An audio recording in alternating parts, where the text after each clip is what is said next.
Hello friends, welcome to number one study. इस video में हम देखेंगे क्लास 10th हिंदी की बुक स्पर्श से चैप्टर नंबर 1 साखी। तो यहाँ पे कवि कबीरदास जी ने कुछ साखियाँ बताई है, देखते हैं वन बाय वन। फर्स्ट है, ऐसी बानी बोलिए मन का आपा खोई, अपना तन शीतल करे औरन को सुख हुई। तो मीनिंग्स देख लेते हैं अभी। बाणी का अर्थ होता है बोली, आपा का अर्थ होता है अहंकार, खोई मतलब त्याग देना, शीतल का अर्थ होता है शीतल या फिर ठंडा, औरन का अर्थ होता है दूसरों को, और हुई का अर्थ होता है होना।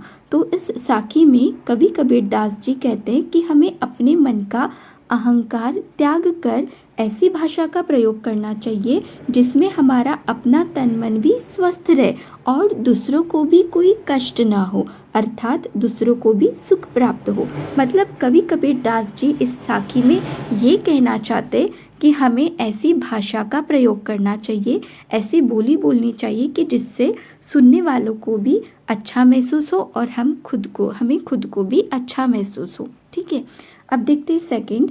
कस्तूरी कुंडली बसे मृग ढूंढे बन माही, ऐसे घटी घटी राम है दुनिया देखे नाही।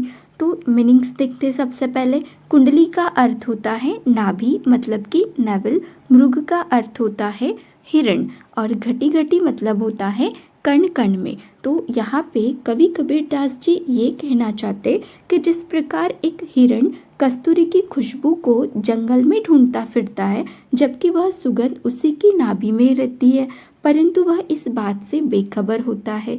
ठीक है, तो देखो मृग मतलब हिरण के बारे में ऐसा बोला जाता है कि उनके नाभि में ही कस्तूरी रहती है और कस्तूरी का बहुत ही अच्छा स्मेल आता है, खुशबू आती है। बट मृग मतलब हिरण को बिल्कुल भी पता नहीं कि उसकी नाभि में ही कस्तूरी है। तो ये क्या करता है, हिरण पूरे जंगल में ढूंढता है कि ये खुशबू कहाँ से आ रही है।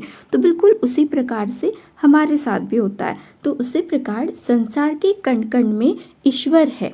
ठीक है, हर एक कण कण में ईश्वर है और मनुष्य इस बात से बेखबर ईश्वर को मंदिरों में तीर्थों में ढूंढता रहता है। तो कबीर जी यहाँ पे कहना चाहते कि अगर ईश्वर को ढूंढना ही है तो अपने मन में ढूंढो, हमारे मन में भी ईश्वर है। ठीक है, तो ईश्वर तो हमारे पास ही है, लेकिन हम क्या करते हैं, मंदिरों में तीर्थों में ईश्वर को ढूंढते हैं, बिल्कुल हिरण की तरह। जब मैं था तब हरि नहीं, अब हरि है मैं नाही, सब अंधियारा मिटी गया जब दीपक देखा माही। इनके अर्थ देख लेते हैं। मैं, यहाँ पे देखो मैं का अर्थ हमें लेना है अहंकार, जैसा कि यहाँ पे बोला है जब मैं था तब हरि नहीं, हरि मतलब ईश्वर परमेश्वर। ठीक है, तो जब मेरे मन में मेरा अहंकार था तब ईश्वर नहीं था। ठीक है, तो इसीलिए मैं का अर्थ यहाँ पे लेना है अहंकार। हरि मतलब तो परमेश्वर होता है, अंधियारा मतलब होता है अंधकार। तो इसमें कवि कबीरदास जी ये कहना चाहते कि जब इस हृदय में मैं अर्थात मेरा अहंकार था तब इसमें परमेश्वर का वास नहीं था, परंतु अब हृदय में अहंकार नहीं है तो इसमें प्रभु का वास है। तो मतलब जब हमारे हृदय में अहंकार नहीं रहता तब ईश्वर हमारे हृदय में वास करते हैं। ठीक है, तो हमें अहंकार का त्याग करना चाहिए, तभी ईश्वर हमारे मन में वास करेंगे। फिर उसके बाद है सब अंधियारा मिटी गया जब दीपक देखा माही। तो परमेश्वर नामक दीपक के दर्शन हुए तो अज्ञान रूपी जो अहंकार था उसका विनाश हो गया। ठीक है, अब नेक्स्ट है सुखिया सब संसार है, खाए अरु सोवे, दुखिया दास कबीर है, जागे अरु रोवे।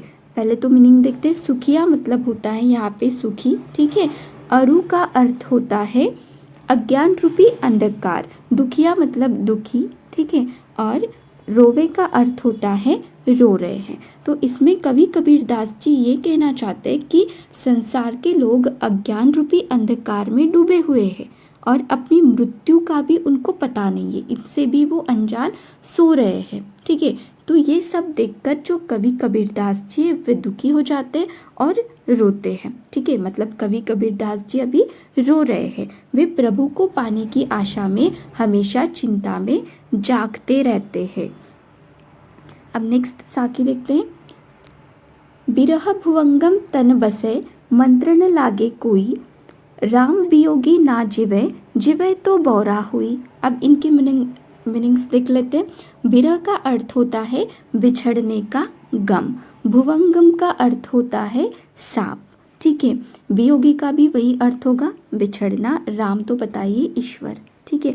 बौरा का अर्थ होता है पागल।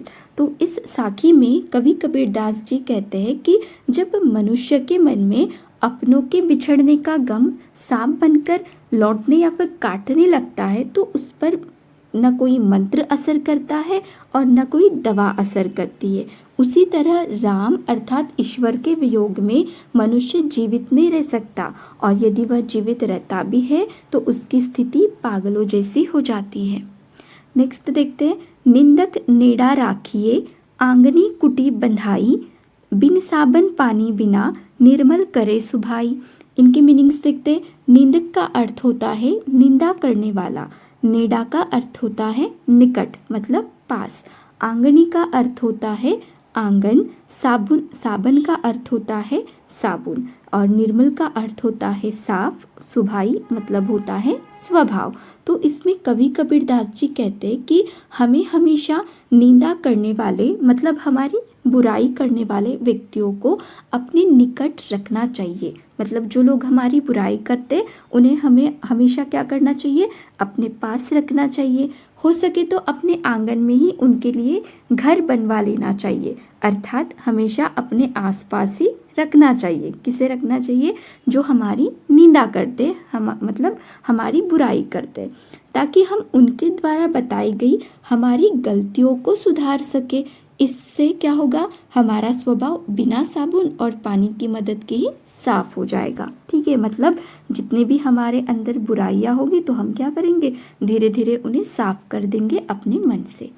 अभी नेक्स्ट देखते हैं, पोथी पढ़ी पढ़ी जगमुआ, पंडित भयान कोई, ऐके अशिर पीव का, पढ़े सुपंडित होई। अब इनके अर्थ देख लेते हैं। पोथी का अर्थ होता है पुस्तक, किताब बोल सकते, ठीक है। मुआ का अर्थ होता है मरना, ठीक है। भया का अर्थ होता है बनना, और अशिर मतलब होता है अक्षर, पीव मतलब प्रिय, ठीक है। तो इसमें कवि कबीरदास जी ये कहना चाहते कि इस संसार में मोटी मोटी पुस्तकें किताबें पढ़कर कई मनुष्य मर गए, परंतु कोई भी मनुष्य पंडित मतलब कि ज्ञानी नहीं बन सका। लेकिन यदि किसी व्यक्ति ने ईश्वर प्रेम का एक भी अक्षर पढ़ लिया होता तो वह पंडित बन जाता। अर्थात ईश्वर प्रेम ही एक सच है, इसे जानने वाला ही वास्तविक ज्ञानी है। अगर ज्ञानी बनना है तो ईश्वर प्रेम को समझना होगा। क्लियर हो गया। हम घर जाल्या आपना, लिया मुराड़ा हाथी, अब घर जालो तास का, जे चले हमारे साथी। इनके अर्थ देखते सबसे पहले।